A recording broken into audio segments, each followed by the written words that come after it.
Praktikum respirasi pada makhluk hidup yaitu tumbuhan dan hewan. Dosen pengampu Bunda Yulia Ramadar MPD.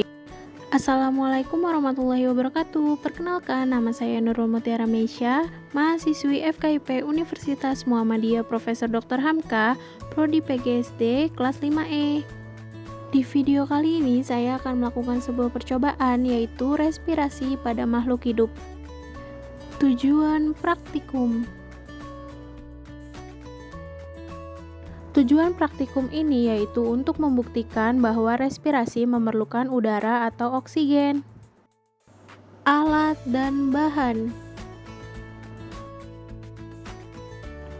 Adapun alat dan bahannya yaitu 3 buah botol dengan label A, B, dan C, jangkrik, kecambah tauge, 1 buah pipet tetes, air berwarna secukupnya, 3 lembar kapas, kapur sirih secukupnya, 3 buah sedotan limun, dan plastisin secukupnya. Prosedur praktikum. Pertama-tama kita siapkan alat dan bahan.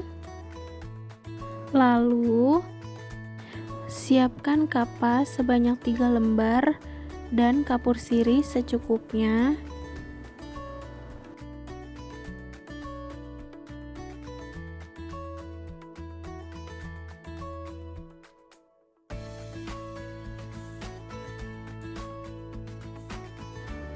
Setelah siap, masukkan kapas dan kapur sirih ke dalam botol yang sudah dilabeli A, B, dan C.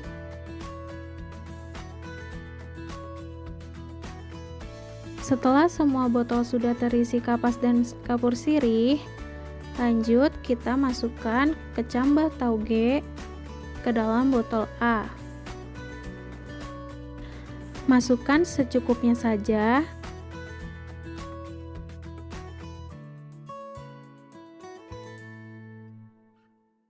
Setelah itu, masukkan 1 ekor jangkrik ke dalam botol B dan botol C tanpa makhluk hidup sebagai kontrol. Selanjutnya, kita masukkan sedotan limun ke dalam botol A, lalu ditutup dengan plastisin sampai benar-benar rapat.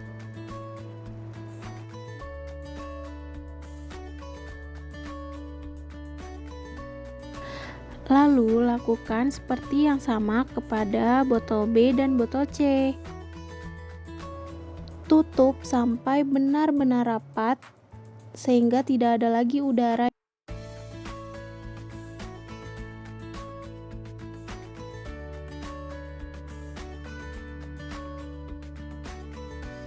Setelah semua sudah tertutup rapat, lanjut kita baringkan ketiga botol.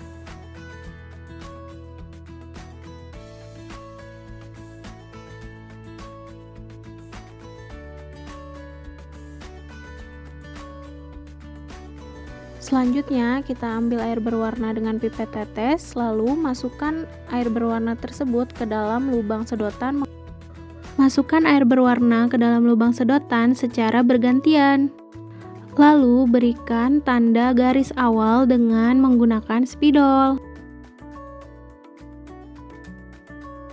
Nah, selanjutnya kita amati keadaan air berwarna dalam 3 menit selama 5 kali pengamatan.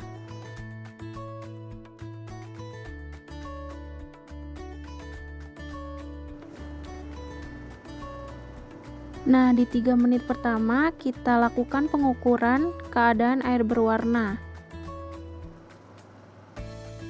Hasil pengamatan keadaan air berwarna di 3 menit pertama yaitu botol A yang berisikan kecambah tauge berada di 3,5 cm, botol B yang berisikan jangkrik di 4 cm, dan botol C yang tanpa makhluk hidup berada di 0 cm. Lalu kita amati kembali keadaan air berwarna di 3 menit kedua.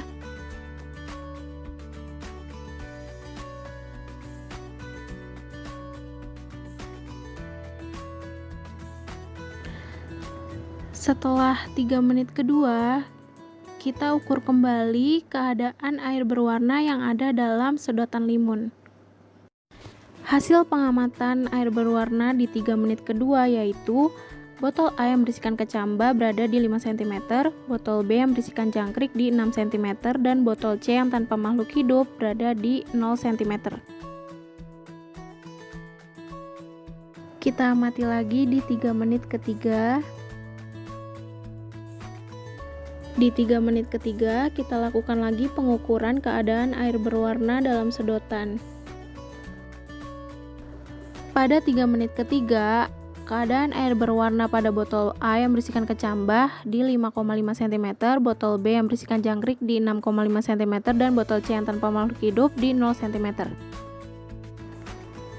Selanjutnya, kita amati kembali dalam 3 menit keempat.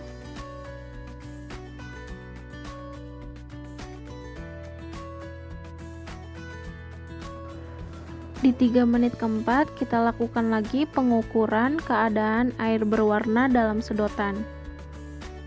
Hasil pengamatan di 3 menit keempat yaitu botol A yang berisikan kecambah berada di 6,5 cm, botol B yang berisikan jangkrik di 7 cm, dan botol C yang tanpa makhluk hidup di 0 cm.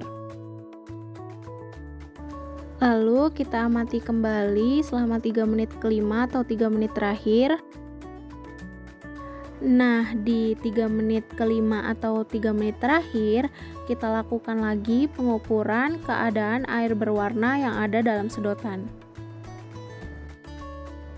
Hasil pengamatan keadaan air berwarna selama 3 menit kelima yaitu botol A yang berisikan kecambah berada di 8 cm, botol B yang berisikan jangkrik di 10 cm, dan botol C yang tidak berisikan makhluk hidup di 0 cm.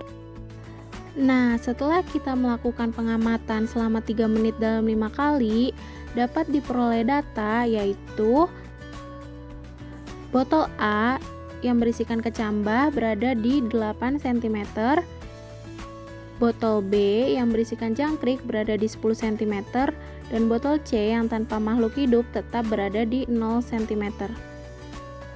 Hal ini menunjukkan bahwa setiap makhluk hidup pasti melakukan respirasi, dan respirasi yang dilakukan pasti membutuhkan udara atau oksigen.